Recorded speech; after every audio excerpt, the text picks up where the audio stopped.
வணக்கம். தலைப்புச் செய்திகளுடன் ஆரம்பமாகும் இன்றைய தேனாரம் செய்திகள். ஈழத்தமிழ் அகதிகளை வெளியேற்ற இந்திய அரசு திட்டம். பழநெடுமாறன் கடும் எதிர்ப்பு.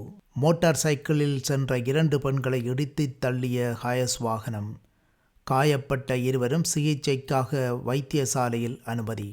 வடக்கில் அதிகரிக்கப்பட்டுள்ள குடிநீர் விநியோகம். இதற்காக தத்தமது காணிகளை உவந்தளித்த தாளையடி மக்களுக்கு நன்றி தெரிவித்த ஜீவன் தொண்டமான். தொடர்கிறது தேனாரம் செய்திகள். ஈழத்தமிழ் அகதிகளை வெளியேற்ற இந்தியா அரசு திட்டம். பழநெடுமாறன் கடும் எதிர்ப்பு.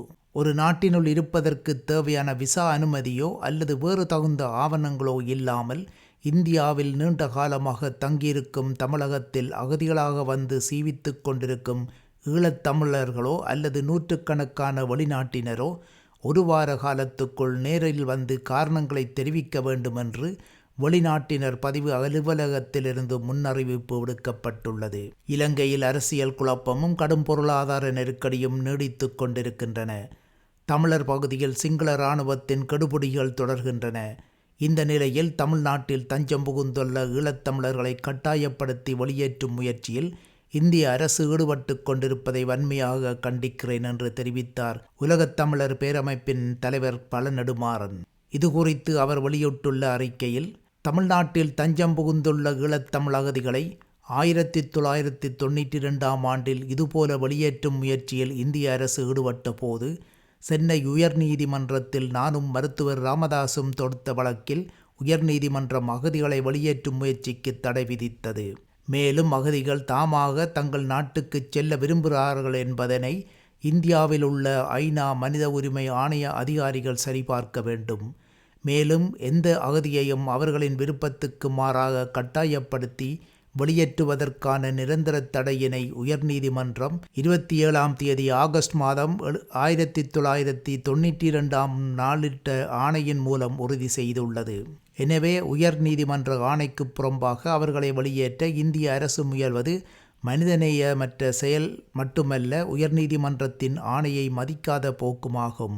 இதனை நான் வன்மையாக கண்டிக்கிறேன் என்று உலகத் தமிழர் பேரமைப்பின் தலைவர் பழநெடுமாறன் கூறினார். தொடர்கின்றது தேனாரம் செய்திகள். எமது சேனலை இன்னமும் சப்ஸ்கிரைப் செய்யாதவர்கள் சப்ஸ்கிரைப் செய்ய மறக்காதீங்கள். மோட்டார் சைக்கிளில் சென்ற 2 பெண்களை இடித்துத் தள்ளிய ஹயஸ் வாகனம். காயப்பட்ட இருவரும் சிகிச்சைக்காக வைத்தியசாலையில் அனுமதி. சுன்னாகம் சந்தியிலிருந்து காங்கேசன்துறை செல்கின்ற திசையில் 100 மீட்டர்கள் தூரத்தில் ஹயஸ் வாகனம் ஒன்று 2 பெண்கள் ஓட்டிச் சென்ற மோட்டார் சைக்கிள் மீது மோதியதால் இவ்விபத்து ஏற்பட்டது. நேற்று 3ஆம் தேதி சனிக்கிழமை காலை இடம்பெற்ற இச்சம்பவம் பற்றி மேலும் தெரிய வருவதாவது: சரியான வழியில் 2 பெண்கள் தமது ஸ்கூட்டியில் பயணித்து கொண்டிருந்த வேளையில் பின்னால் முந்தி அடித்து கொண்டு பின்னால் இருந்து வந்த ஹயஸ் வாகனம் அவர்களது ஸ்கூட்டியினை முட்டி தள்ளியது. இதனால் அப்பெண்கள் நிலை தடுமாறி கீழே விழுந்தனர். இந்த விபத்தினால் மோட்டார் சைக்கிளுக்கு கணிசமான சேதம் ஏற்பட்டுள்ளதுடன் அவ்விரு பெண்களும் காயமடைந்தனர். காயமடைந்த இவ்விரு பெண்களும் யாழ்ப்பாண போதனா வைத்தியசாலையில் அனுமதிக்கப்பட்டு சிகிச்சை பெற்று வருகின்றனர். இந்த விபத்து சம்பந்தப்பட்ட விசாரணைகளை சுன்னாகம் போலீசார் மேற்கொண்டு வருகின்றனர் என்பதும் குறிப்பிடத்தக்கது. தொடர்கின்றது தேனாரம் செய்திகள். எமது சேனலை இன்னமும் சப்ஸ்கிரைப் செய்யாதவர்கள் சப்ஸ்கிரைப் செய்ய மறக்காதீங்கள். வடக்கில் அதிகரிக்கப்பட்டுள்ள குடிநீர் விநியோகம். இதற்காக தத்தமது காணிகளை உவந்தளித்த தாளையடி மக்களுக்கு நன்றி தெரிவித்த ஜீவன் தொண்டமான். ஜனாதிபதி ரணில் விக்ரமசிங்கே பொருளாதாரம் சரிவடைந்த நிலையில் நாட்டை பொறுப்பேற்ற போது வடக்கில் குடிநீர் விநியோகம் 4% இருந்தது. அதனால் தாளையடி குடிநீர் திட்டத்தின் மூலம் இக்குறைபாடான நீர் விநியோகமானது இன்று முதல் 40% உயர்வடையும் என நீர்வளங்கள் மற்றும் வடிகால் அமைப்பு அமைச்சர் ஜீவன் தொண்டமான் நம்பிக்கை குறிப்பிட்டுள்ளார். யாழ்ப்பாணம் கிளிநொச்சி நீர்வளங்கள் திட்டத்தின்படி தாளையடி கடல் நீர் சுத்திகரிப்பு நிலையத்தினை திறந்து வைக்கும் நிகழ்வில் கலந்து கொண்டு உரையாற்றுகையிலேயே அவர் மேற்கண்டவாறு குறிப்பிட்டார். அவர் மேலும் தெரிவித்தவையாவது: குடிநீர் கொடுப்பது அடிப்படை உரிமையாகும்.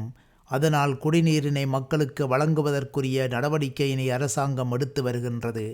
இத்திட்டம் ஆரம்பிக்கப்பட்ட போது செலவு அதிகமாக இருந்ததனால் இறுக்கமான நிலை அரசுக்கு ஏற்பட்டது. எனினும் மக்களின் குடிநீர் தேவையினை உறுதிப்படுத்த இந்த சவாலை நாம் ஏற்றுக்கொண்டோம். இந்த திட்டத்தினை அமுல்படுத்துவதற்கு பல கிராமங்கள் காணிகளை கொடுக்க முன்வரவில்லை. ஆனால் இந்த நடவடிக்கைகளுக்கு தத்தமது காணிகளை வழங்கிய தாளையடி கிராம மக்களுக்கு நன்றியினை தெரிவிக்கிறேன் என்றார் ஜீவன் தொண்டமான். இத்துடன் தேனாரம் செய்திகள் நிறைவு பெறுகின்றது. வணக்கம்.